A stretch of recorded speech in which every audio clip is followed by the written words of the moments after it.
Al tema de hoy me ha tocado enseñarlo y predicarlo ya varias veces en algunas iglesias a las que fui invitado, en algunas casas de familia, en reuniones a las cuales también he sido invitado, pero no tenía orden de Dios de traerlo aquí todavía hasta hoy. El título es El día de la cizaña. El día de la cizaña. Yo quiero que hagas antes que cualquier otra cosa un pequeño ejercicio de memoria. ¿Cuántas veces en tu vida cristiana has escuchado mensajes sobre la cizaña? ¿Muchos? ¿Pocos? No lo sé. Depende a qué lugar vas a sentarte cada domingo. Podría darse el caso incluso que nunca te hayan hablado, predicado o enseñado sobre la cizaña. Hay lugares así. Lo digo con la autoridad que me da este ministerio semanal de ser testigo de eso. Pero no interesa. Por poco o por mucho, en todo caso, has oído hablar de la cizaña. Y sabes de qué se trata. O por lo menos crees saberlo. Pero tengo que decirte que todo lo que puedas haber recibido al respecto por ahí no ha estado ni mal ni equivocado, como sucede globalmente en el Evangelio. Lo que sí puede haber ocurrido es que haya sido incompleto. Puedo decir, en este momento, en este tiempo, que no vengo a modificar o cambiar tu conocimiento, tu fe, sino, como ya se lo dijo Pablo a los tesalonicenses, en todo caso, vengo a completarlo. No quiero que tomes a lo de hoy como una alteración doctrinal, ni mucho menos como una nueva doctrina.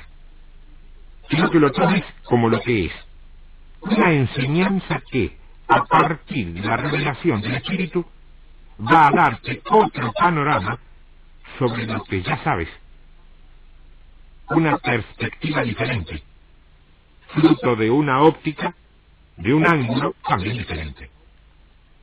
Es como completar el conocimiento, alertarte sobre las sutilezas satánicas y capacitarte para que sepas cómo es tu batalla, contra qué enemigo y en qué terreno se pelea. Si vos me decís que la cizaña es Babilonia, y que Babilonia es la iglesia falsa, la paralela a la iglesia verdadera, tendré que decirte que sí, que has aprendido y entendido bien, y que no te has equivocado.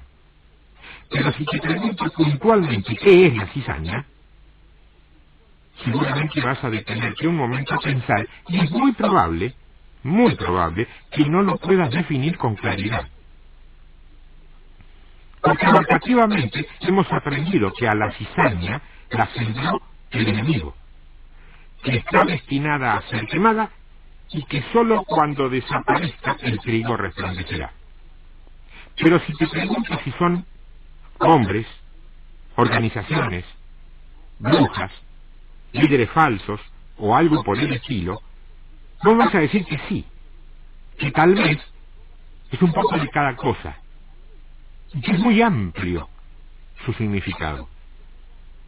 Hoy me propongo demostrar que a partir de la Escritura, y con un mínimo de lógica también, que la cizaña es algo muy puntual, pero muy puntual, que es muy probable, hasta aquí, puede no haber sido visto con claridad. Puede no haber sido visto con claridad. Vamos a escudriñar lentamente la parábola. Vamos a olvidarnos por un momento de las enseñanzas clásicas que vos y yo podamos haber recibido, las enseñanzas seminaristas o teológicas, y vamos a dejar que Dios nos hable a través de su Espíritu, sin otra intención de, lo reitero, completar tu conocimiento y no necesariamente cambiarlo. Con ese espíritu, vamos a ver el Evangelio de Mateo en el capítulo 13. Allí está esta parábola. Mateo capítulo 13, comenzando desde el verso 24. Mateo 13, 24 dice: les refirió otra parábola diciendo: el reino de los cielos es semejante a un hombre que sembró buena semilla en su campo. Es increíble que en solo 22 palabras este versículo sea capaz de resumir la sustancia básica del Evangelio.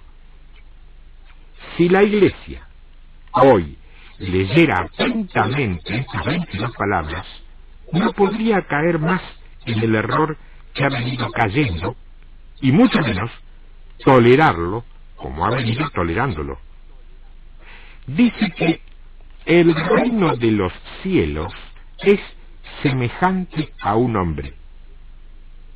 Ahora bien, si el reino de los cielos es semejante, o sea, igual, de la misma sustancia, del mismo origen que un hombre, es coherente que se nos haya enseñado y que por allí sigamos enseñando que el reino de los cielos es un lugar medio paradisíaco a donde vamos a ir a tirarnos la pancita para arriba, a no hacer nada y disfrutar a carretilla completa, no sabemos qué maravillosas cosas el día que nos muramos. Yo quiero que entiendas bien. No digo que cuando muramos no vamos a estar en un sitio maravilloso. Solo quiero saber si ese es el reino de los cielos del que habla esta Escritura. Porque suponiendo que así fuera, ¿me podés explicar entonces por qué Juan el Bautista primero, como Jesús después, predicaron un mismo evangelio que decía textualmente: el reino de los cielos se ha acercado? Algo no me cierra, ¿eh? Y no me cierra porque aquí dice que es semejante a un hombre. Y un hombre no es un lugar ni es una nube. Pero además, ¿es un hombre cualquiera? No. Dice que es un hombre que ha sembrado una buena semilla. ¿Y qué es una buena semilla? Simple.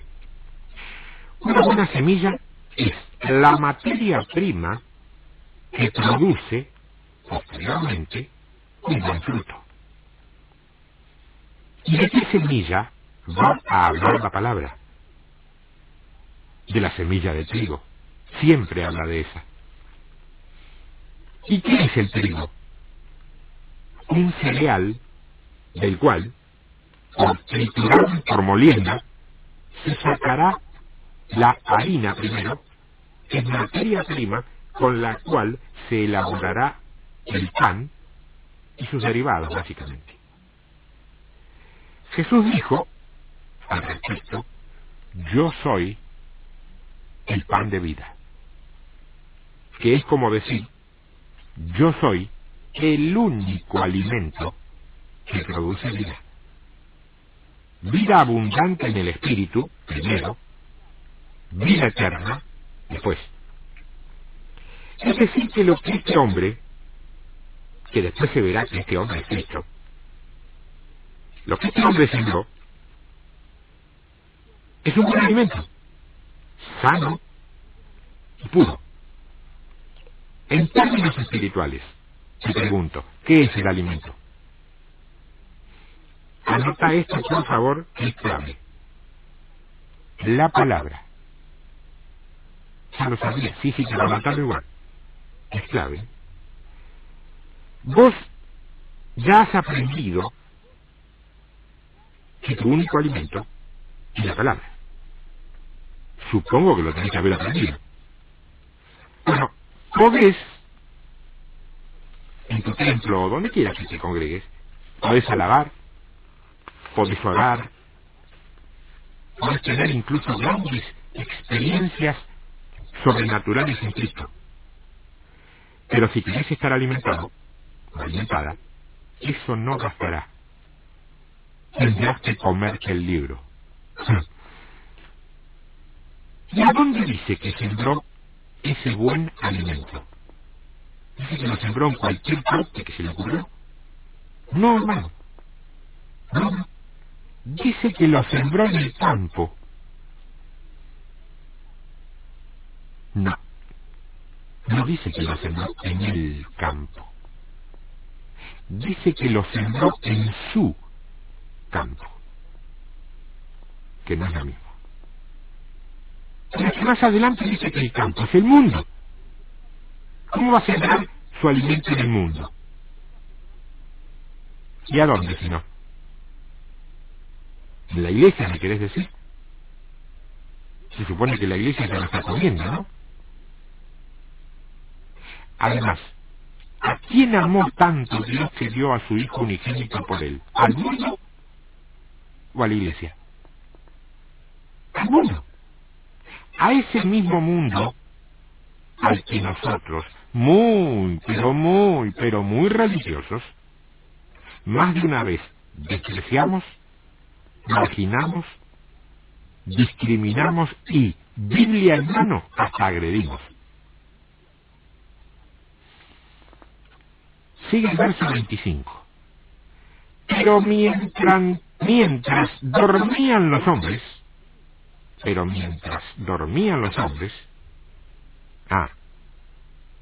entonces era de noche. ¿Qué noche?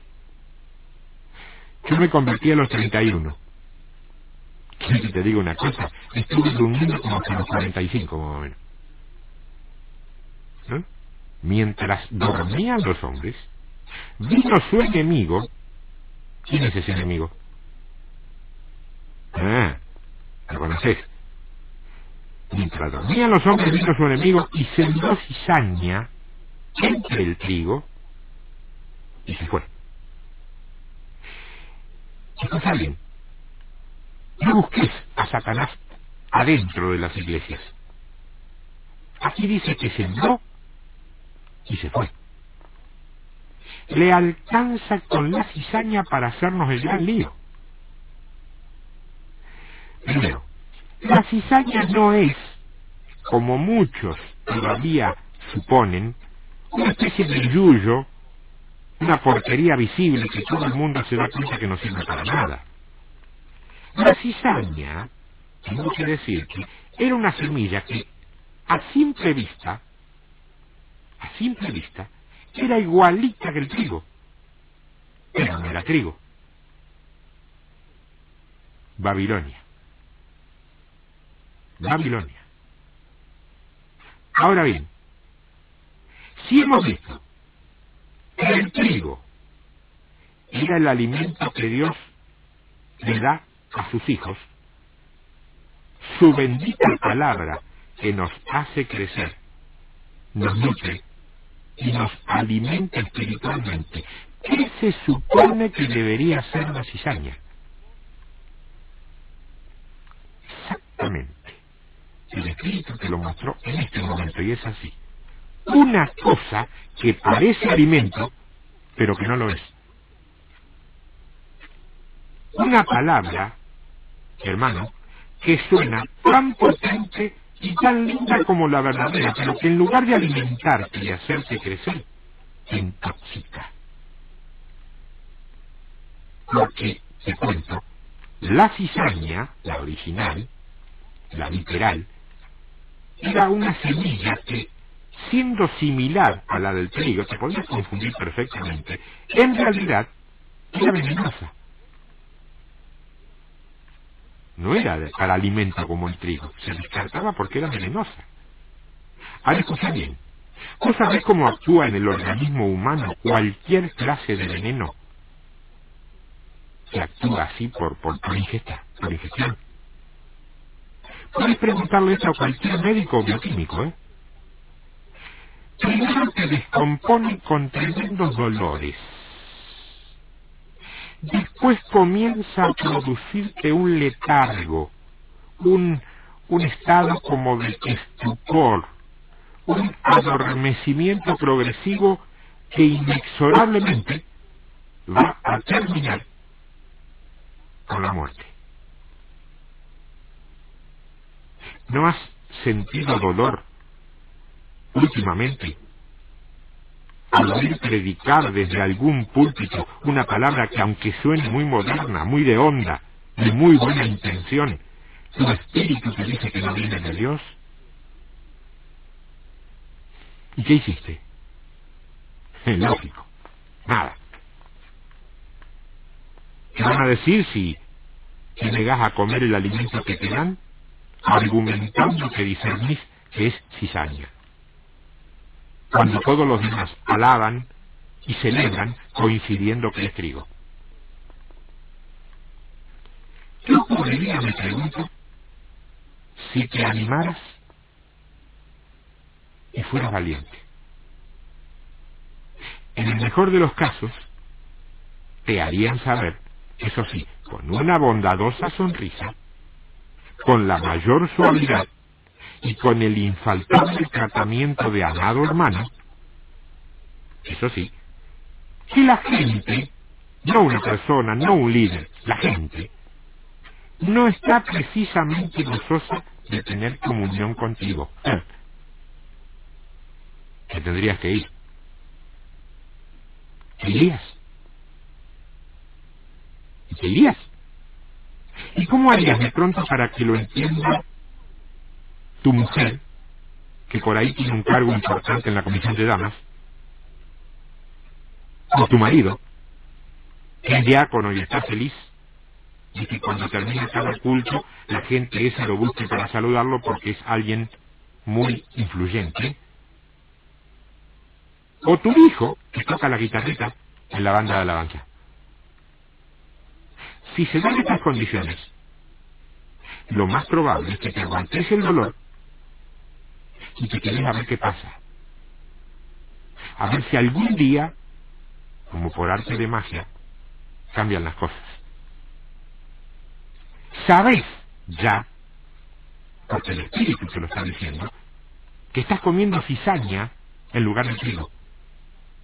Pero no te podés liberar. Al tiempo,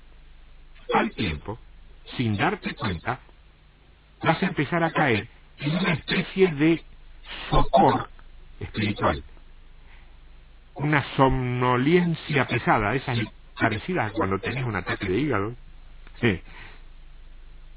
Nunca te comiste el de ver un ataque de hígado. Bueno, una somnolencia pesada que no solo va a impedir que prediques el evangelio a toda criatura, sino que incluso irá contaminándote de la idea de que, después de todo, vaya uno a saber si ese evangelio funciona o si es la solución que un día te dijeron que era.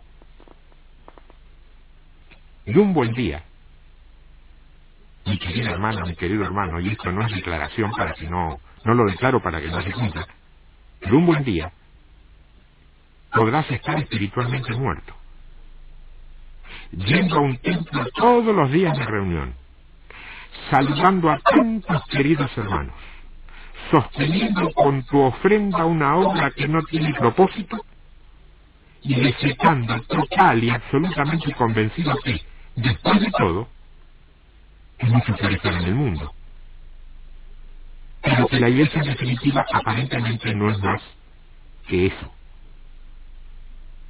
muerto, inútil, inservible, fuera de carrera. Pero, ¿y a dónde quiere que me vaya, hermano? Si yo voy en esas condiciones en todas las iglesias, se sabrá que soy el conflictivo, el desobediente, el insujeto y el salvacemo. Nadie me va a recibir. Y sí, es probable. Cuando se hacen las cosas conforme a estatutos, reglas, y no conforme a lo que dicta el Espíritu Santo, es probable. Así actúa Babilonia. El esclavo no debe pensar. el mandato de escudriñar, que es precisamente investigar, pensar, buscarle la quinta, sexta, séptima y octava pata al gato, no es para todos. Aparentemente es para algunos nada más. ¿Quién te dijo esa mentira? ¿Quién te enseñó ese evangelio adulterado? Como dice Pablo, si alguien te enseñó eso, sea anatema. Que no lo digo yo. Verso 26. Y cuando salió la hierba y dio fruto, entonces apareció también la cizaña. Mira lo que descubrimos acá. Aparecen juntas. Al mismo tiempo. Son igualitas. ¿No sabés que la sutileza y el camuflaje son las armas preferidas del diablo? ¿Satanás en la iglesia? No dije Satanás, dije diablo. Es lo mismo, hermano. No, diablo es todo aquel espíritu que puede ser usado por Satanás. No te confundas. Dice que Judas era diablo. No dice que era el diablo, dice que era diablo. Uno de ellos es diablo. Una mujer, son los acomodadores, una mujer, un anónimo ese que llega ya cuando empieza el mensaje, se sienta por allá atrás y antes que termine se va para no saludar a nadie y pasar desapercibido. Un director de alabanza, que por el contrario es el que todo el mundo ve, según un querido predicador, hermano, en algunas iglesias dice que los directores de alabanza son los más parecidos a los comunistas cristianos. Un diácono, un ministro, un líder inclusive. Espíritus vulnerables a ser usados por Satanás, que se llaman diablo. Verso 27. Vinieron entonces los siervos del padre de familia y le dijeron: Señor, ¿no sembraste buena semilla en tu campo? ¿De dónde, pues? Tiene cizaña. Yo quiero que vos notéis que los que detectan la cizaña no necesariamente son los más importantes de la casa. Acá dice que son los siervos. Y en el lenguaje conforme a la sociedad en que esto fue escrito, los siervos no solo no eran importantes, sino que eran incluso aquellos a quien ninguno de los amos del lugar les prestaba demasiada atención. Sin embargo, es a ellos a quienes Jesús les responde. ¿Y quién les responde? Verso 28. Él les dijo, Jesús, un enemigo ha hecho esto. Ojo que no dice que el enemigo ha hecho esto. Les dice que un enemigo lo hizo.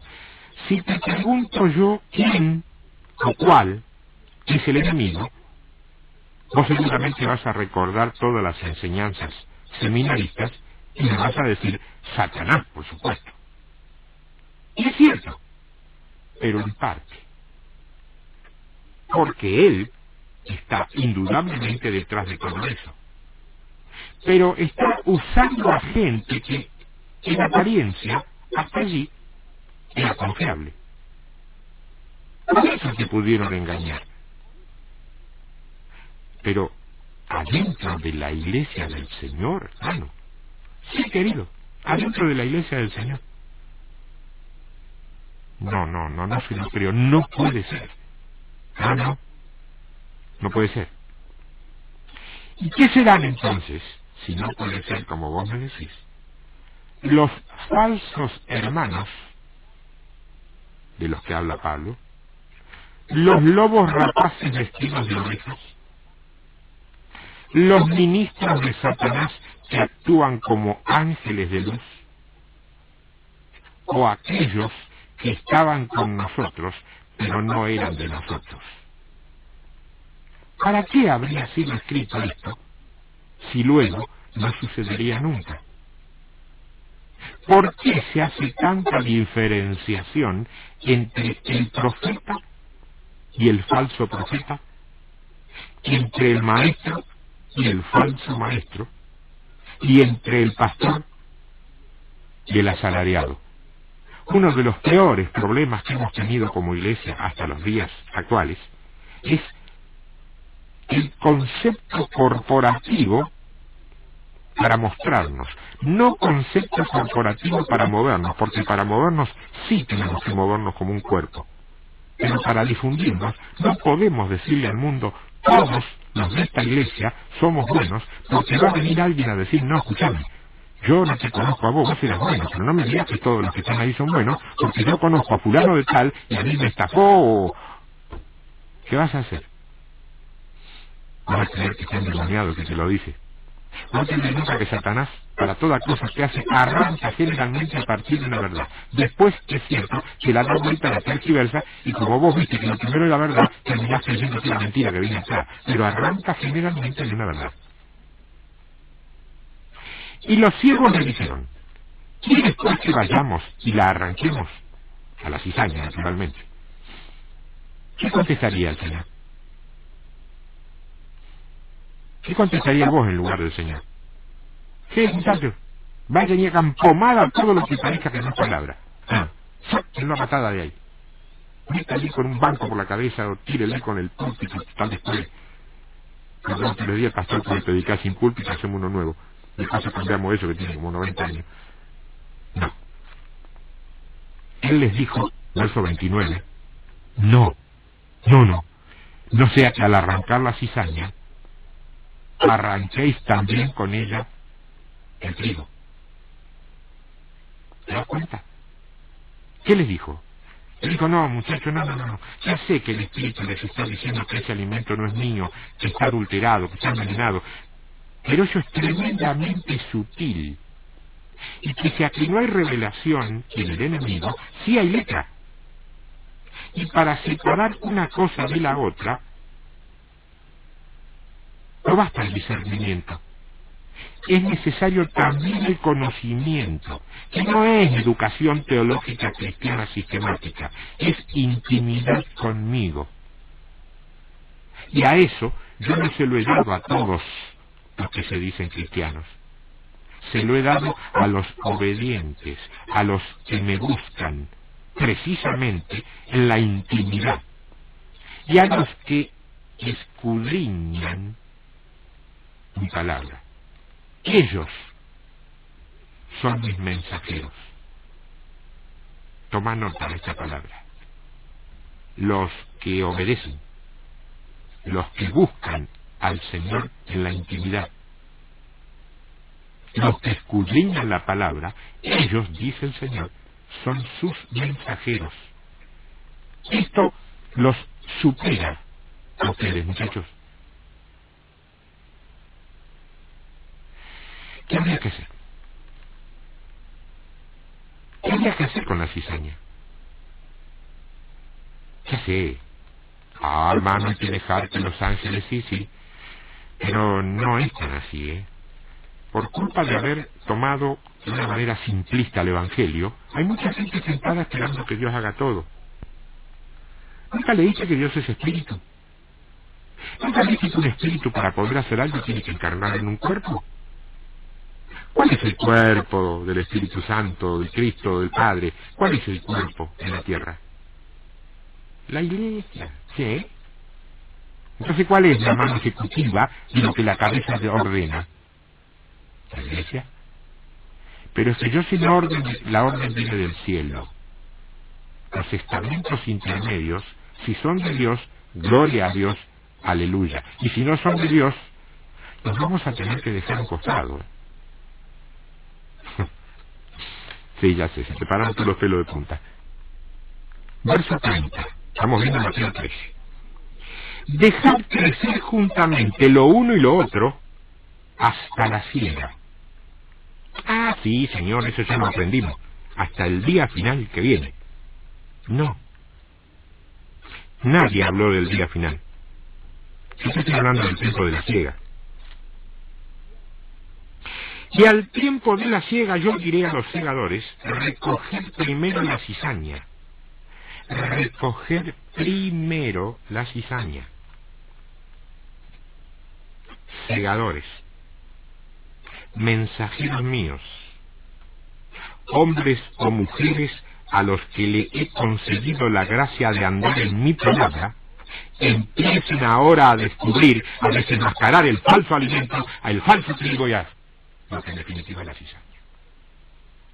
Pero dice que son los ángeles de Jesús. ¿Sí? ¿Y no quién te dijo que son los mismos ángeles del Antiguo Testamento?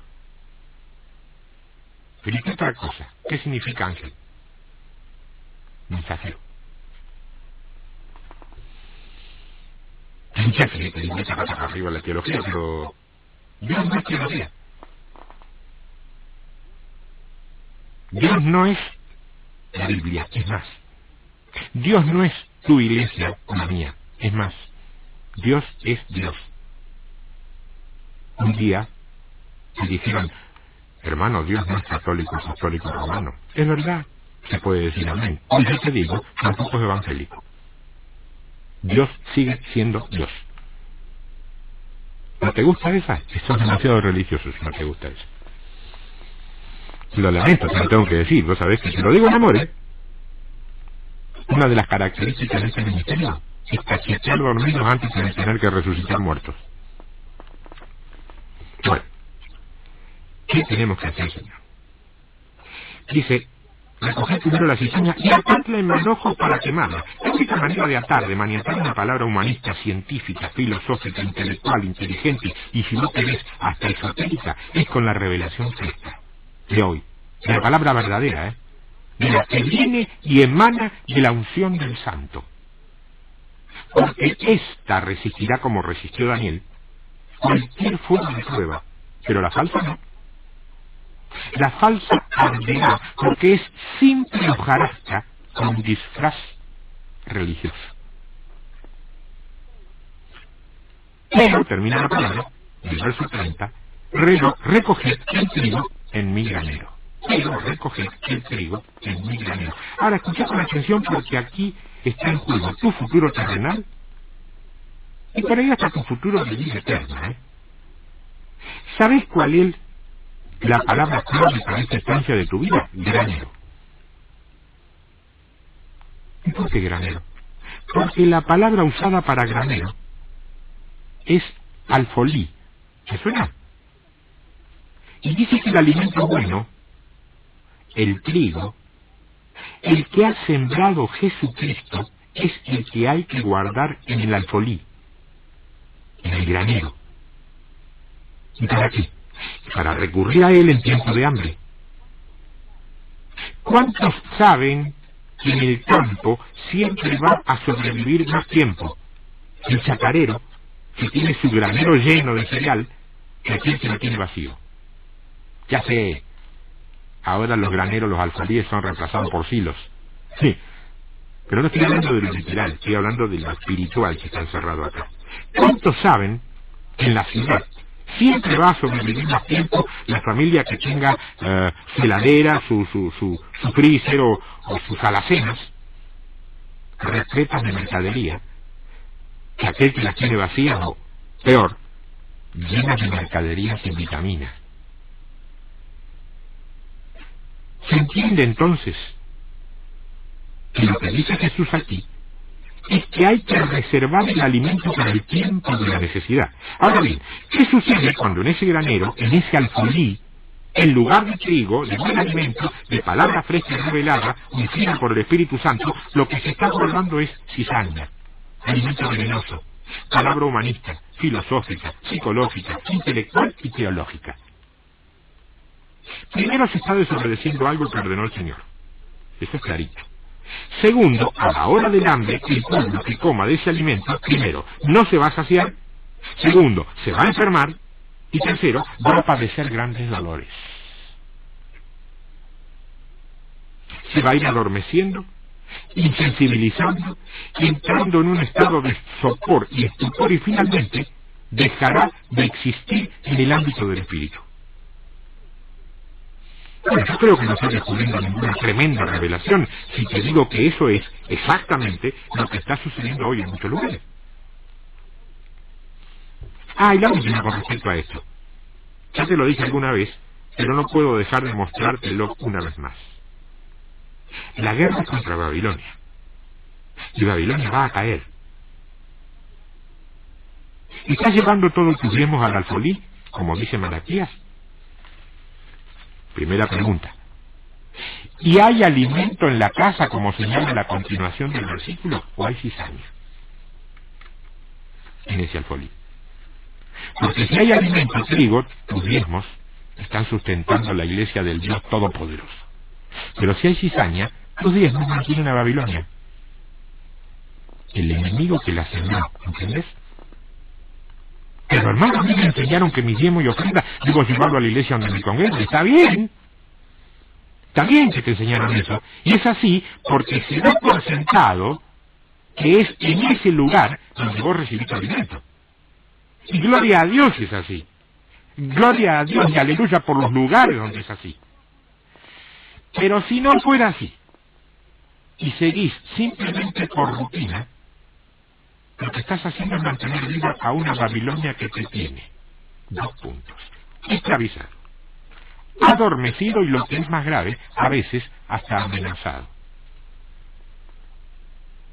Y lo que es tan grave como lo otro, al mismo tiempo estás ignorando a tu verdadero alfolí. Porque alguno debes de tener, ¿eh? Si no estás muerto espiritualmente, porque en algún lugar te estás alimentando. Sea cual fuere. 6 versos más adelante Jesús comienza a explicar esta parábola. En el verso 36 les dice: entonces, despedida la gente, entró Jesús en la casa y acercándose a él sus discípulos le dijeron: explícanos la parábola de la cizaña del campo. No imagínate la escena.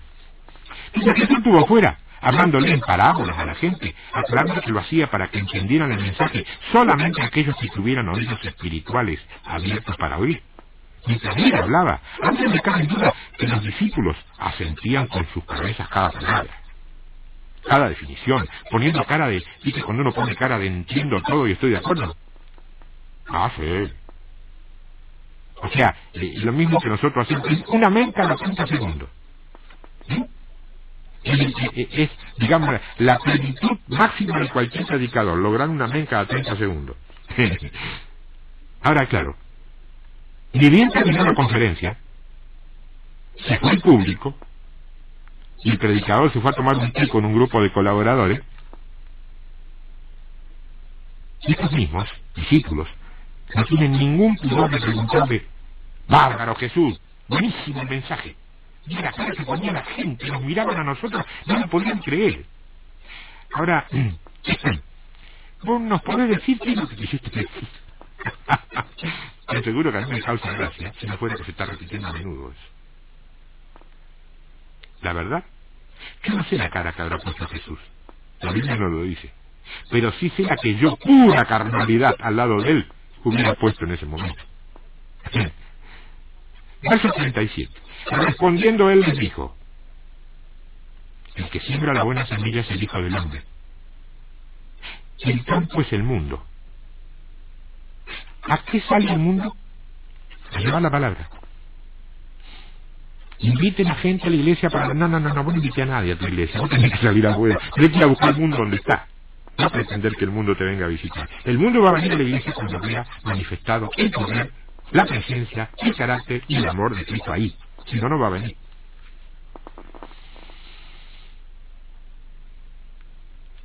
Llevar la palabra. La buena semilla son los hijos del reino. O sea que estos son los portadores del alimento puro, los hijos del reino.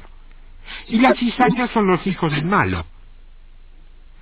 Esto es lo que nos ha hecho entender y enseñar que las cizañas son personas. Cizañas son los hijos de Satanás. Pero entonces, hay que decir que dentro de la iglesia hay satanistas. Y sí, sabemos que algunos van de vez en cuando, pero aquí no dice algunos, dice muchos. Pero si hubiera hijos del diablo en la iglesia, tendríamos que batallar y se irían. Y sí, señor. Así sería si fueran personas endemoniadas. Pero no son personas endemoniadas. La cizaña es un alimento tóxico que obviamente intoxica, en la mayoría de los casos, a creyentes sinceros, pero ignorantes y cómodos. ¿Cómo? Ignorantes y cómodos. ¿Y a qué los lleva? A sufrir primero, dormirse después y morir espiritualmente por último. Y entonces, sin saberlo, pasan a ser evaluados, considerados, juzgados y sentenciados como hijos de malo. Pero es que yo no sabía. Es que lo dijo un tremendo siervo de Dios y yo me lo creí. No me pueden culpar a mí porque yo estoy bajo la cobertura. Tenés un trato directo con el Señor. No hay nadie, salvo Cristo, que esté de intermediario entre Dios y vos. No hay nadie, no hay hombre que esté más cerca de Dios que vos, al cual lo tengas que ir para que ore en tu lugar, porque la oración de Él llega primero y la tuya no. No resistas más esa doctrina falsa. La palabra dice que somos todos ministros competentes y vivimos, pertenecemos, formamos parte de un reino de reyes y sacerdotes. Lo demás, más estricto, es nicolaíta. Otro día te hablo de eso. ¿A dónde tenías tu Biblia cuando te predicaban esas cosas? Quizá debajo del brazo como símbolo de tu categoría de evangélico. Verso 39. El enemigo que la sembró es el diablo. La ciega es el fin del siglo y los segadores son los ángeles. Cortito. No dice que la cizaña fue sembrada por Satanás. Dice que fue el diablo. El diablo es cualquier espíritu que opera para Satanás.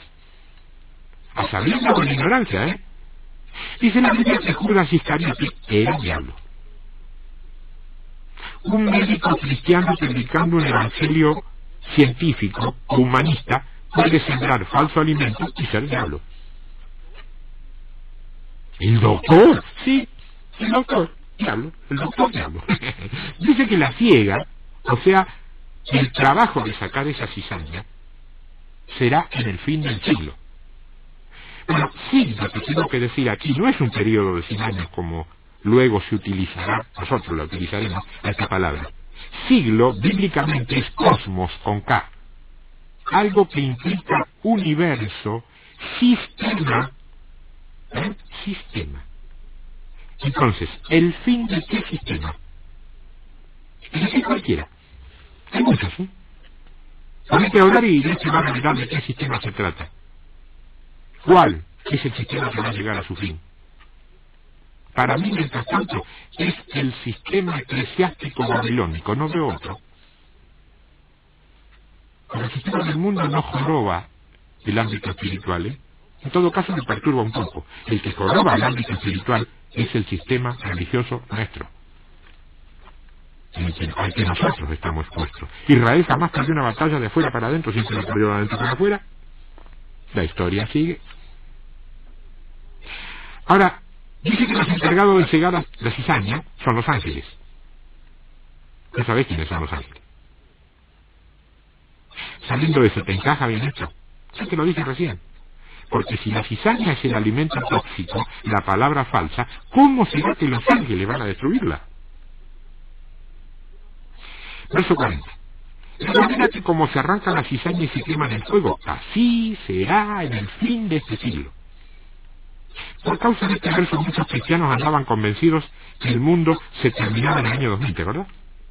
Porque tomaban como literal del día la presente expresión, el fin de este siglo. Y ahora, ya pasó el siglo XX. Y estamos igual, ¿eh? No cambió nada, ninguno se murió. Se murieron unos cuantos, pero nada que ver con... Ahora vamos a empezar a predicar y enseñar que la venida del Señor es para el 2100. Olvídalo. Lo que está diciendo es que la proclamación del buen alimento por parte de los pocos que no están casados ni comprometidos ni nada con el sistema babilónico destruirá la cizaña, el falso alimento, y con él vendrá el fin del sistema que lo mantenía en pie. Ajá.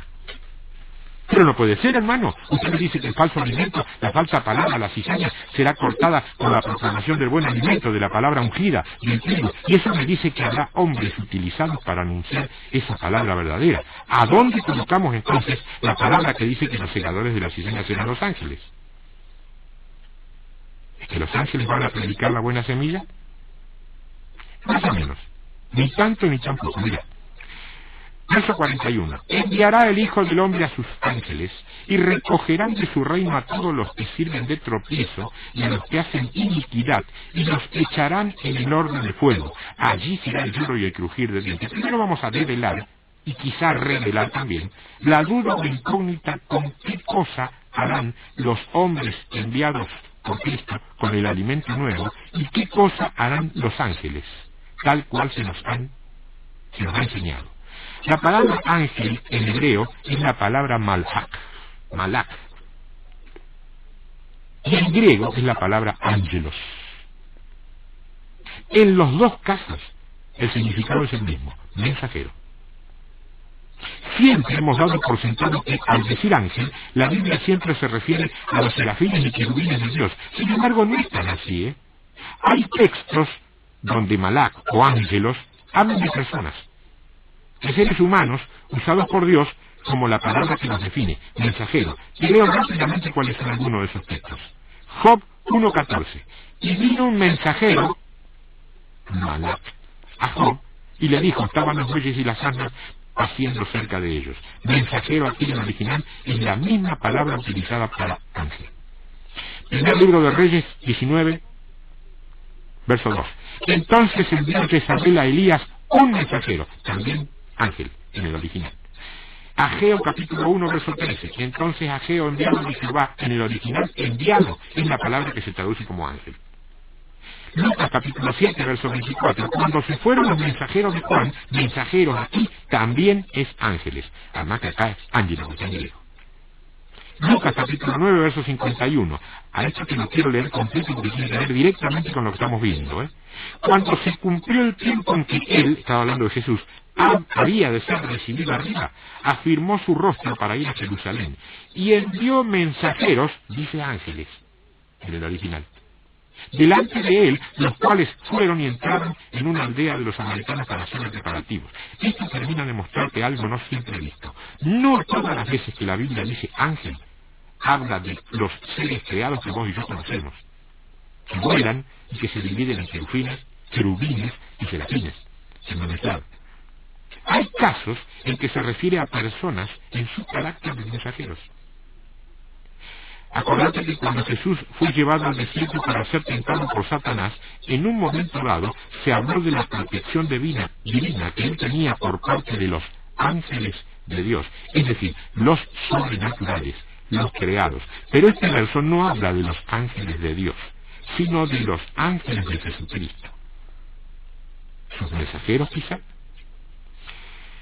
La segunda carta de los Corintios capítulo 11 verso 14 dice, y no es maravilla, porque el mismo Satanás se disfraza como ángel de luz, es decir, como mensajero de la luz, pese a provenir de la tiniebla.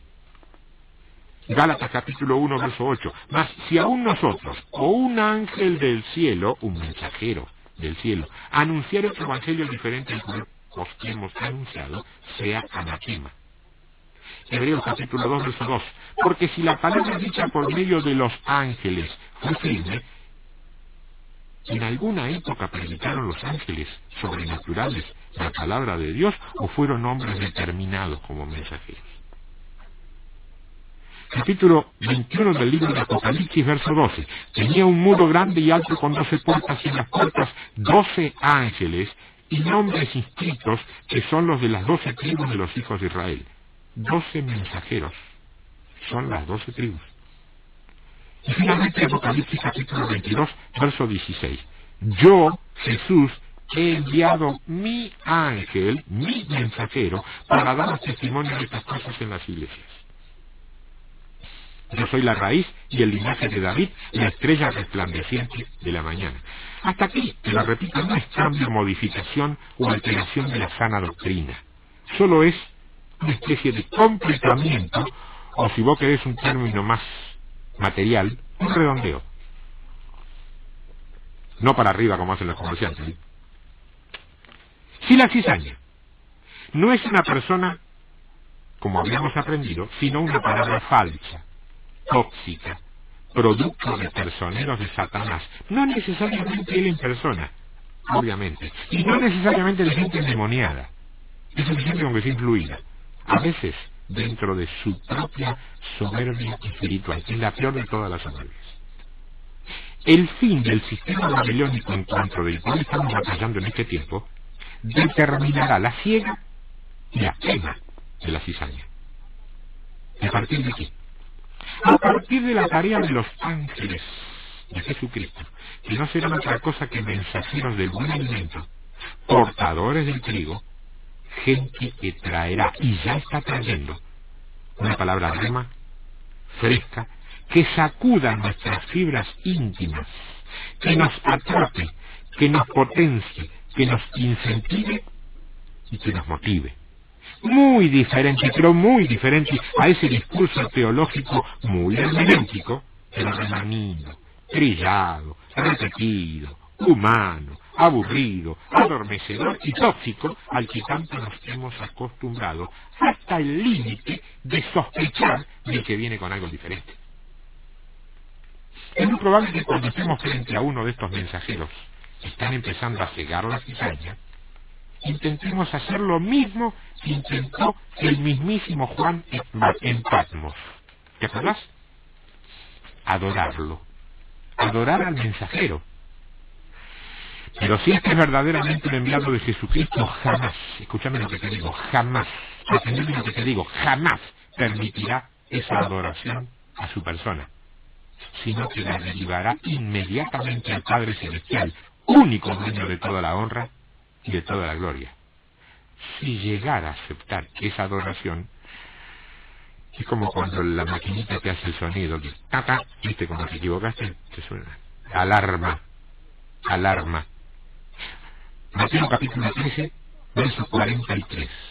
Entonces, con todo lo que te dije, los justos resplandecerán como el sol en el reino de su Padre.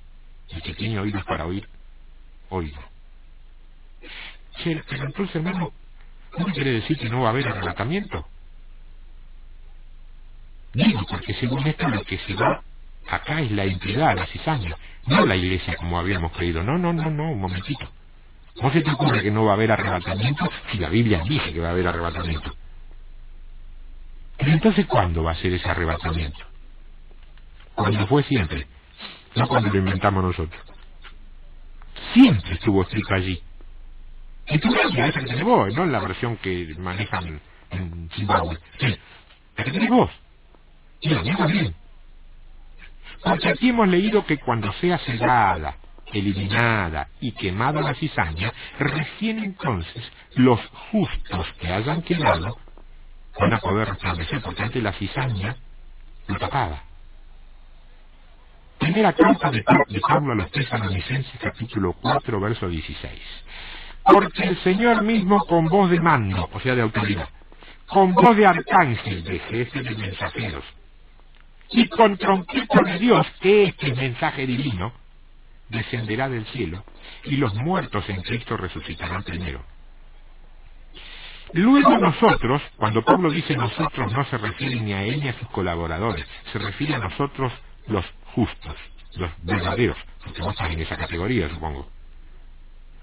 Luego nosotros, los que vivimos, o sea, los creyentes auténticos que estén vivos en ese momento, luego nosotros, los que vivimos, los que hayamos quedado ¿de qué? De la ciega, de la cizaña. Seremos arrebatados juntamente con ellos en las nubes. Nubes que quiero agregar aquí en el original es nipash, y no significa vapor ni agua, significa testigo. Qué lío, ¿no? Qué lío nos han hecho. Seremos arrebatados juntamente con ellos en las nubes para recibir al Señor en el aire, y así estaremos siempre con el Señor. Yo quiero que te quede claro algo. lo que te dije primero, esto no vino a cambiar tu doctrina, vino a completarla. Si te enojaste con alguno de tus antiguos maestros, no te enojes, ellos te enseñaron lo que tenían hasta donde lo tenían. Lo que no se puede hoy es seguir predicando mensajes de Spurgeon, que fue uno de los siervos más bendecidos y ungidos, pero fue para su tiempo, con una palabra que Dios en ese día le dio para ese día. Hoy hay siervos del Dios Altísimo, mensajeros de Jesucristo, con una palabra que es para hoy, a partir de la base espiritual de la Biblia. No cambia eso. Si alguna vez te enseñaron que una parábola tenía una interpretación, el problema lo tuvo el profesor que te lo enseñó, no Dios, que le dio una interpretación para cada tiempo de Dios. Si no viene el Señor antes, dentro de 10 años, otro siervo, otro maestro, otro apóstol, otro profeta, otro pastor, otro evangelista, puede estar hablando de la parábola de la cizaña con otra revelación para ese tiempo. ¿Tenés un Dios vivo o uno colgado de una cruz muerta? ¿Cuál tenés? Si tenés el Dios vivo, todo lo que está vivo se mueve, ¿eh? Y cada vez que Dios se mueve se arma un lío en la iglesia, hermano. Algunos dicen, ¿por qué no te quedás sentado, Señor, así podemos seguir con la costumbre y la tradición que traemos y no te cambiar? No, definitivamente no. ¿Que fue de bendición? Yo creo que te sacudió todo, ¿eh? Pero vos sabés que cuando una palabra nos sacude, y nos sacude en serio, no por la manera en que sea dicha, porque el que habla tenga una voz ahí medio rústica, no. Cuando la palabra te sacude, es porque tocó el Espíritu Santo un área de tu vida que estaba sin liberación. Porque liberar no es solamente en el nombre de Jesús, arrepentido, no. Esa es una parte de la liberación. Jesucristo mismo dice que seremos libres, o sea, vamos a ser liberados de la esclavitud cuando tengamos conocimiento de la verdad. Él es la verdad. Él es el verbo también. Cuando la palabra llega a tu vida y te choquea, es cuando te libera de algo. Dale gracias a Dios en esta mañana. Dale gracias al Señor en esta mañana si en algo, en algún área de tu vida, te ha pasado eso. Si lo querés compartir conmigo, 449-7070 de acá hasta las 12, podés llamar. Si te da ocupado, insistí porque en algún momento tiene el hueco. Yo te amo, y porque te amo, cada sábado tengo que traer una palabra que te cause conmoción. No me conformo con más de lo mismo, no te conformes con más de lo mismo. No es cuestión de inventar un evangelio nuevo, eso es blasfemia, eso es herejía. Es cuestión de buscar en Cristo, en intimidad con Él, lo que el Señor tiene para nosotros hoy, no lo que tenía para la Argentina, para Rosario, para el mundo en 1950. Eso fue bueno en 1950. Hoy estamos en el 2002. ¿Lo crees así? ¿En verdad que lo crees así? Dios te bendiga en lo que indudablemente es un tiempo de victoria.